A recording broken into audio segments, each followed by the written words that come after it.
ένα βίντεο της σειράς Rank Machine. Είμαι ο Πάνος Αντίπας και σε κάθε επεισόδιο σου παρουσιάζω τη δισκογραφία ενός από τα πολύ αγαπημένα μου συγκροτήματα της rock μουσικής, ταξινομημένη από το χειρότερο του άλμπουμ προς το καλύτερο, κατά την προσωπική μου και μόνο άποψη. Ήρθε η σειρά ενός άλλου λατρεμένου group που από το 2010 έχει περάσει στην ιστορία. R.E.M. Οι R.E.M. δημιουργήθηκαν το 1980 στην Αθήνα της πολιτείας Georgia των Ηνωμένων Πολιτειών της Αμερικής. Είμαστε δηλαδή από την ίδια πόλη αλλά από άλλη χώρα. Σχεδόν σταθερή η σύνθεση του group όλα τα χρόνια της ζωής του. Michael Stipe στη φωνή, Mike Mills στο μπάσο και δεύτερη φωνή, Peter Buck κιθάρες, Bill Berry στα drums, και λέω σχεδόν σταθερή γιατί ο τελευταίος λόγω του ότι ο άνθρωπος κουράστηκε από τη ζωή του rockstar και ίσως λόγω του ότι είχε και προβλήματα υγείας, γύρω στα 1997 αναγκάστηκε να εγκαταλείψει το καράβι. Όσοι ήθιστε, δεν θα συμπεριλάβω συλλογές ή live albums, μόνο τα studio albums που έχουν κυκλοφορήσει R.E.M. και επειδή είναι 15, είναι δηλαδή αρκετά, πάμε χωρίς άλλα λόγια για εισαγωγή να τα δούμε ένα-ένα, ξεκινώντας από το reveal του 2001, μετά από το αρκετά πειραματικό και αμφιλεγόμενο Up, και μετά από 3 χρόνια οι R.E.M. σερβίρουν άλλο ένα ακόμα πιο ιδιαίτερο άλμπουμ. Στο μεγαλύτερο μέρος του το reveal είναι ακόμα πιο υποτονικό και δυσβάσταχτο από το Up. Σε λίγα σημεία του δεν είναι και τόσο κακό όσο σου φαίνεται μετά τα πρώτα 10 ακούσματα. Ένα άλμπουμ που υποφέρει από τη μη φασαρία, από τη στηρότητα και την έλλειψη αληθινής συναισθηματικής φόρτισης που διακρίνει το μεγαλύτερο μέρος της δουλειάς του group. Overall, εκτός από τις υποτιθέμενες δυνατές στιγμές του όπως τα All the Way to Reno και το πιο ζωντανό Imitation of Life, που ακόμη και αυτές δεν είναι και κάτι το συγκλονιστικό για R.E.M., είναι σχετικά forgettable album και για να πω την αμαρτία μου είναι ένας δίσκος που ποτέ μου δεν κατάφερα να τον ακούσω ολόκληρο, αλλά μόνο με δόσεις. Το λιγότερο αγαπημένο μου άλμπουμ των R.E.M.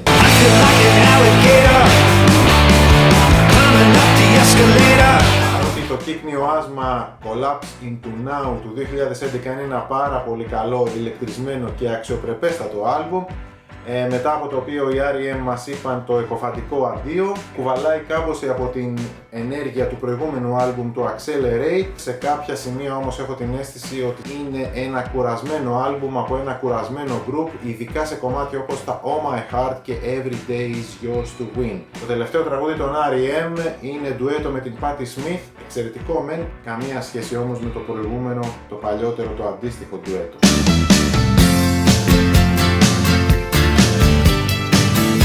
Δεν χρειάζεται να πω εγώ ότι το Losing My Religion είναι το greatest hits της μπάντας. Το λένε το πόσες φορές έχει παιχτεί στο MTV, στα ραδιόφωνα, σε μπαρ, σε μαγαζιά. Από τα άλμπουμ στον R.E.M. που δεν αντέχω να το ακούω και ολόκληρο, κάνοντας skip κάθε φορά κάπως από τα κομμάτια του. Το Belong και το Texarkana είναι πολύ δυνατά κομμάτια. Το rapping στο Radio Song το ξεχνάμε. Το Low είναι ένα βαρύ και ασήκωτο κομμάτι. Με το Shiny Happy People παίζει και να έχασαν αρκετούς παραδοσιακούς φανς τους από τα κολεγιακά τους χρόνια. Το Near Wild Heaven ίσως είναι από τα πιο χαζούλικα τραγούδια που έγραψε ποτέ η μπάντα. Τα υπόλοιπα έτσι και έτσι.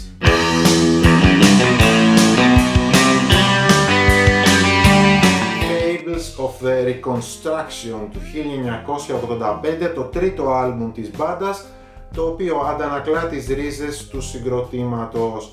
Ένα σχετικά ψηλό concept album με τραγούδια για ανθρώπους του αμερικάνικου νότου όπως τα Old Man Kenzie και Wendell G.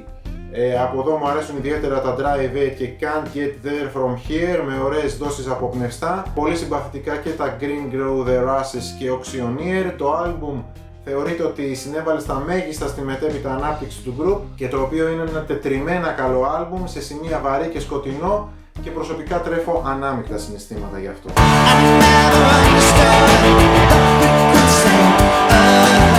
Το Monster του 1994 είναι ένα λίγο περίεργο αλλά και συνάμα πάρα πολύ ενδιαφέρον άλμπουμ. Κυκλοφόρησε μετά το Automatic for the People και πριν το New Adventures in Hi-Fi, δύο albums που τα έχω σε υπερβολικά μεγάλη εκτίμηση. Είναι ένα transitional album γιατί μετά το ακουστικό Automatic πατάνε τρελά γκάζια, ανεβάζουν decibels, παραμόρφωση στο full και όποιος αντέξει. Το Strange Currencies είναι το μόνο τραγούδι του album που μοιάζει να έχει δραπετεύσει από το Automatic, ενώ το μεγαλύτερο μέρος του Monster είναι ο προπομπός για το αριστούργημα που θα ακολουθήσει. Παρότι έκανε πάρα πολύ καλές πωλήσεις, οι πληροφορίες μου λένε ότι πάρα πολλές από τις κόπιες κατέληξαν τελικά σε παλιατζίδικα και δισκάδηκαν με μεταχειρισμένα βινίλια.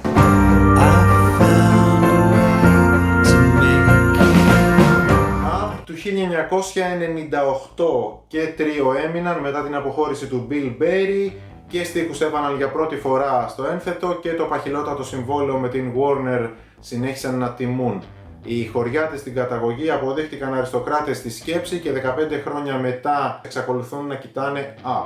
Σε αυτό βοήθησε και ότι η επιτυχία δεν ήρθε αμέσως, εργάστηκαν σκληρά για την καλλιτεχνική και την εμπορική τους καταξίωση, δεν ήταν διάτοντες και δεν κάηκαν γρήγορα σαν τους Nirvana και τους Ιατλέζους ομόλογους τους, χώρια που και επιχειρηματικά αποδείχτηκαν μανούλες. Πάνω που το άστρο τους είχε αρχίσει να χλωμιάζει, υπογράφουν το καλύτερο συμβόλαιο της δεκαετίας.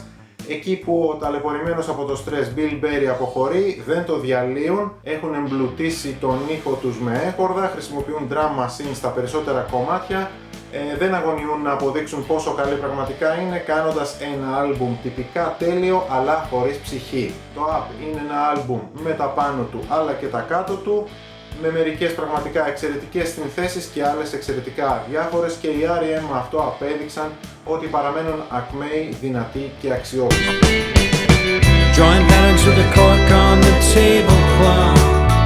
Around the Sun του 2004, ένα άλμπουμ που σχεδόν σε όλα τα rankings των R.E.M. που κυκλοφορούν στο ίντερνετ φιγουράρει στην τελευταία θέση. Δεν αρέσει ούτε στον Michael Stipe ούτε στον Mike Mills και μάλιστα ο Michael είχε πει στον Mike ότι έτσι και ξανακάνουμε ένα τόσο κακό άλμπουμ θα το διαλύσουμε το μαγαζί. Εμένα πάλι μου αρέσει και πολύ, μάλιστα σε σημείο που το θεωρώ και από τα καλύτερα των R.E.M. από τότε που έμειναν τρίο. Μου αρέσουν κάποια πολύ γλυκά και ατμοσφαιρικά κομματάκια που υπάρχουν εδώ, όπως το I Wanted to Be Wrong, το Boy in the Well και το Worst Joke Ever. Πολύ συμπαθητικά και κάποια από τα singles του δίσκου, όπως τα Living New York, Wanderlust και Aftermath. Μου αρέσει πολύ και το The Outsiders με το ράπισμα του Q-Tip. Γενικά μου αρέσει πολύ αυτό το μελαγχολικό feeling του Around the Sun. Πολύ καλές ενορχιστρώσεις των τραγουδιών. Δεν κορυφώνεται βέβαια ιδιαίτερα σε κάποιο σημείο του. Είναι δηλαδή σχεδόν όλα τα κομμάτια στο ίδιο tempo, αλλά για μένα είναι ένα πάρα πολύ καλό άλμπουμ.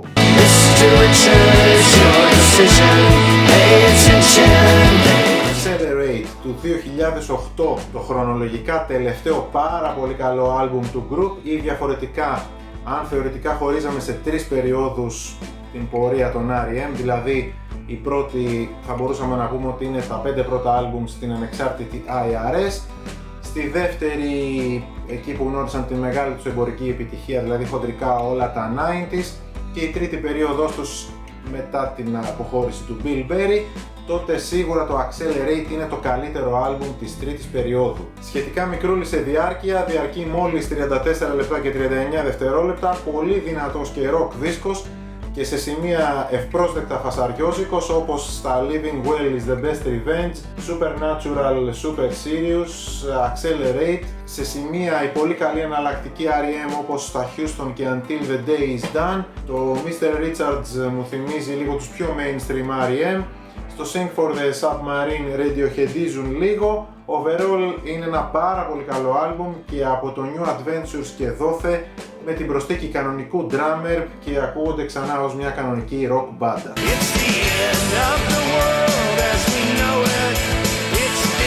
Document του 1987, τελευταίο άλμπουμ του group στην ανεξάρτητη IRS, και αυτό που εκτόξευσε τις μετοχές τους και από μια μέχρι τότε αξιοπρεπέστατη indie rock μπάντα μετεξελίχθηκαν σε super group, και από το επόμενο δισκογραφικό τους βήμα θα έπαιζαν με τα χρώματα της πολυεθνικής Warner. Τώρα, τι περισσότερο θα μπορούσες να ζητήσεις όταν σε ένα άλμπουμ έχεις back to back δύο από τα καλύτερα τραγούδια της μπάντας, It's the End of the World as We Know It και The One I Love. Και όμως το παράδοξο με το Document είναι ότι παρότι μου αρέσουν υπερβολικά αυτά τα δύο τραγούδια, καθώς επίσης και το φοβερό Fireplace με το κολτρεϊνικό σαξόφωνο, και παρότι είναι ένα εξαιρετικό άλμπουμ στην ολότητά του, από τα πιο uplifting και πιο rock της πρώτης περίοδους τους, το μεγαλείο των R.E.M. είναι ότι έχουν κάνει και ένα σωρό άλλα albums που προσωπικά εμένα μου αρέσουν πολύ περισσότερο.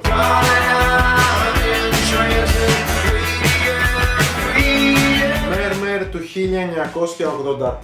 1983, το ντεμπούτο άλμπουμ του group. Στο ξεκίνημα της καριέρας τους, τα 4 αυτά κολεγιόπαιδα δεν ανησυχούσαν για το πώς θα σώσουν τον κόσμο, ούτε για το πώς θα καθορίσουν νέες τάσεις στη μουσική ή για να τις ακολουθήσουν. Ως καλλιτέχνες που η φλέβα τους έβραζε από πολύ νωρίς, ήταν αφοσιωμένοι στο δικό τους όραμα και αυτό το άλμπουμ μαρτυρά του λόγου του αληθές. Εντελώς προσωπικό στυλ με όλα τα στοιχεία κλειδιά που θα καθόριζαν το φαινόμενο R.E.M. να είναι ήδη παρόντα και αναγνωρίσιμα στο Murmur. Η σκοτεινή στίχη και η ενιγματική μουρμούρα του Michael Stipe, οι ρυθμικές κιθάρες του Peter Buck και οι αρμονίες του Mike Mills είναι όλα εδώ.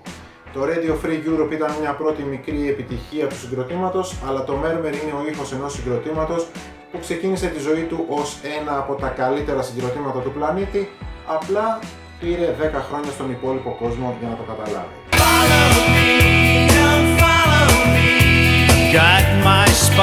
Αν με το document η δημοτικότητά τους εκτοξεύτηκε στα ύψη, με το Green του 1988 οι R.E.M. έγιναν και stars στο MTV και έγιναν βέβαια και πολύ πιο ευρύτερα γνωστοί στο mainstream κοινό, χωρίς ωστόσο να χάσουν την αυθεντικότητά τους και την ουσία αυτού που τους είχε κάνει εξ αρχής τόσο μοναδικούς. Pop Song 89, Turn You Inside Out, Orange Crush, Stand, φοβερά κομμάτια που το MTV τα είχε λιώσει τότε εκείνα τα ωραία χρόνια προς τα τέλη της δεκαετίας του 80. Επίσης μαζί με τα φοβερά Deep Cuts και με βάθος κομμάτια I Remember California, World Leader Pretend και You Are The Everything συγκροτούν την πολύ ισχυρή μουσική πρόταση και πρώτη τους με τα χρώματα της πολυεθνικής Warner Bros. Που ακούει στο όνομα Green. Ένα άλμπουμ που το είχα ευχαριστηθεί υπερβολικά στον καιρό του.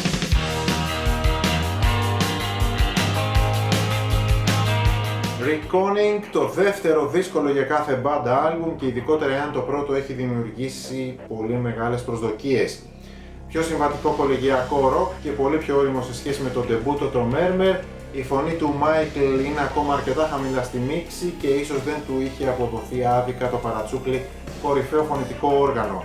Το Reconning μπορεί να μην έχει κάποια από τα greatest hits του group, έχει όμως κάποια πάρα πολύ καλά κομμάτια όπως τα SO Central Rain, Pretty Persuasion και Don't Go Back to Rockville, αλλά επίσης και τα εξαιρετικά Harbor Code, Camera.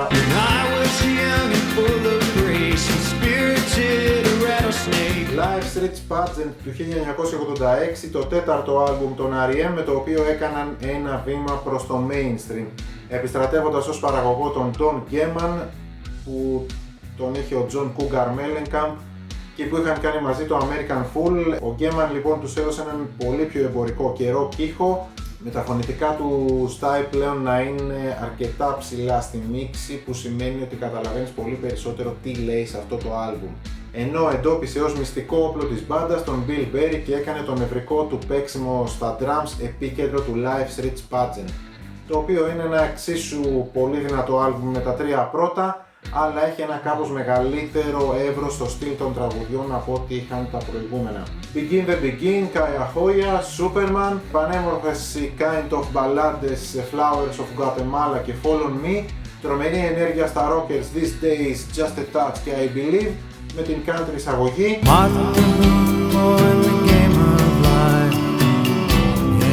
Τα πολλά λόγια είναι φτώχεια, τα αριστουργήματα είναι αριστουργήματα και όσα περισσότερα κοσμητικά επίθετα κι αν τους προσδώσεις, το μόνο που κάνεις είναι να κουράζεις. 1992, Automatic for the People, 30 χρόνια έχουν περάσει και παρότι είναι ένας πολύ σκοτεινός δίσκος, αποπνέει πάρα πολύ βαθύ συναίσθημα, καταπιάνεται με στενάχωρα θέματα όπως η απώλεια και ο θάνατος και είναι κυρίως ένας ακουστικός δίσκος. Είναι κάπως περίεργο ότι με τις πλάτες αυτού του εγχειρήματος οι R.E.M. έγιναν το μεγαλύτερο συγκρότημα του πλανήτη. Drive και Everybody Hurts, δύο από τα πιο σκοτεινά μελωδικά και μεγάλα τραγούδια που έγραψε η μπάντα. Try Not to Breathe και Sweetness Follows, δύο επίσης εξαιρετικά και ταυτόχρονα στενάχωρα κομμάτια The Sidewinder Sleeps Tonight και Ignorland, τα δύο ας το πούμε πιο θορυβώδη κομμάτια του άλμπουμ που ρίχνουν ένα σχετικό φως στη συνολικά ομιχλώδη ατμόσφαιρα του άλμπουμ. Το τελευταίο στοιχείο που λατρεύω σε αυτό το άλμπουμ είναι ότι κλείνει με 3 στη σειρά από τα καλύτερα mid-tempo κομμάτια της μπάντας, Man on the Moon, Night Swimming και Find the River, και όταν ένα άλμπουμ κλείνει με εξαιρετικά τραγούδια, αυτό το γουστάρω πάρα πολύ.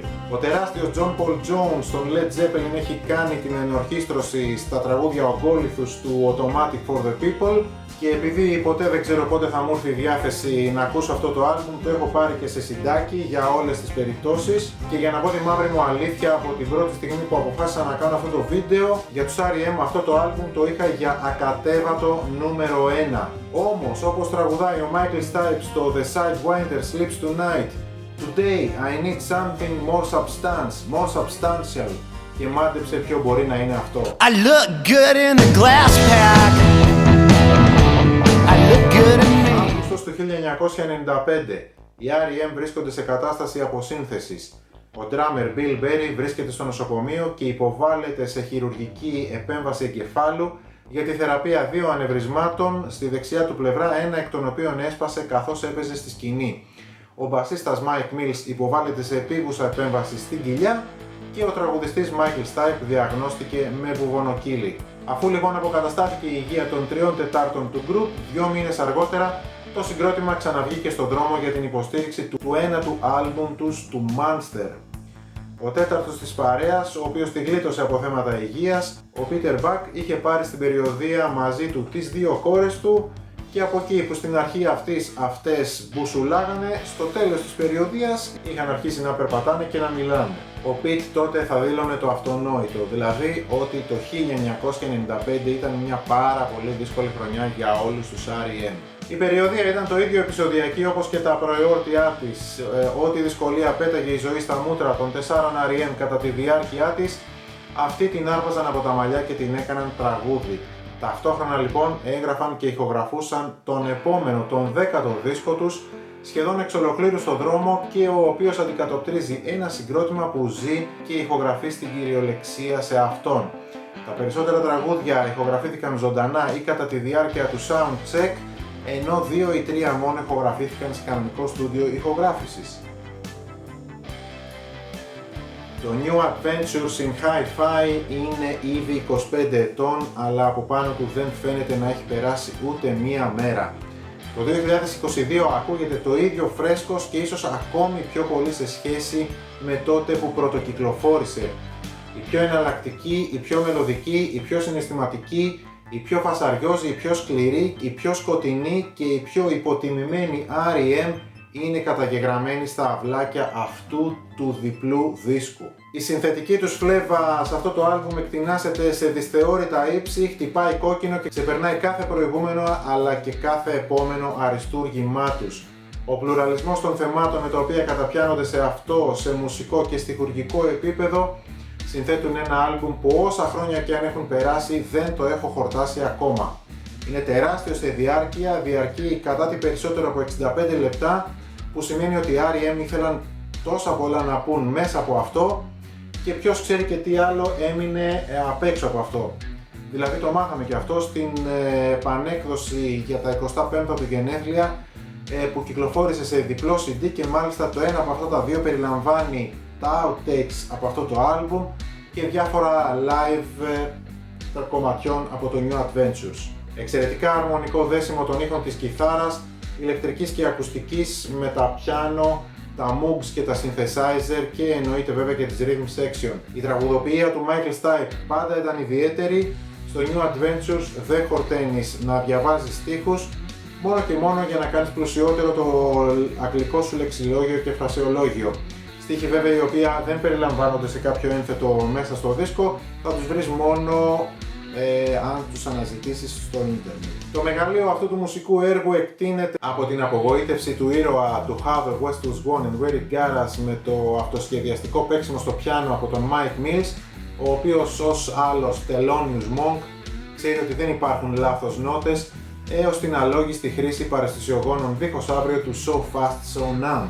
Από την απολογία New Test Leper του δεν τρελαίνομαι και τόσο πολύ για τη θρησκεία, αλλά δεν κατακρίνω και αυτούς που πιστεύουν, έως το ανατριχιαστικό E-Bow The Letter ντουέτο με τη θεά Patti Smith, που κάθε φορά που το ακούω όλο και κάποιο δάκρυ συγκίνησης θα τρέξει αυθόρμητα, λες και είναι προγραμματισμένο να γίνει κάθε φορά στο πρώτο άκουσμα του.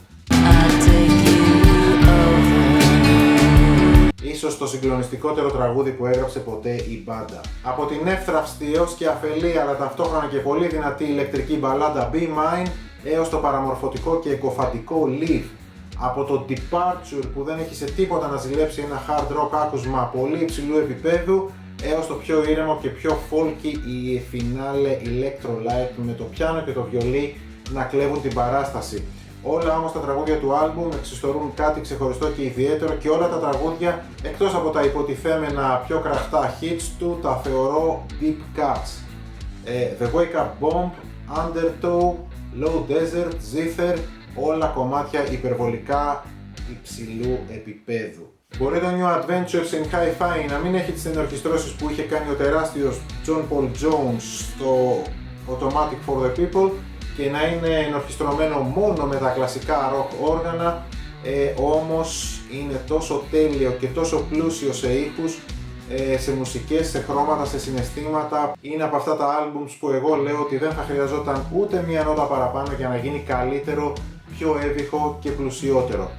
Και επειδή ποτέ δεν ξέρω πότε θα μου έρθει η όρεξη να ακούσω και αυτό το album, το έχω πάρει και αυτό σε συντάκι για να το απολαμβάνω οπουδήποτε χρειαστεί. Να είσαι καλά και σε περιμένω σε κάποιο άλλο βίντεο της σειράς Rank Machine.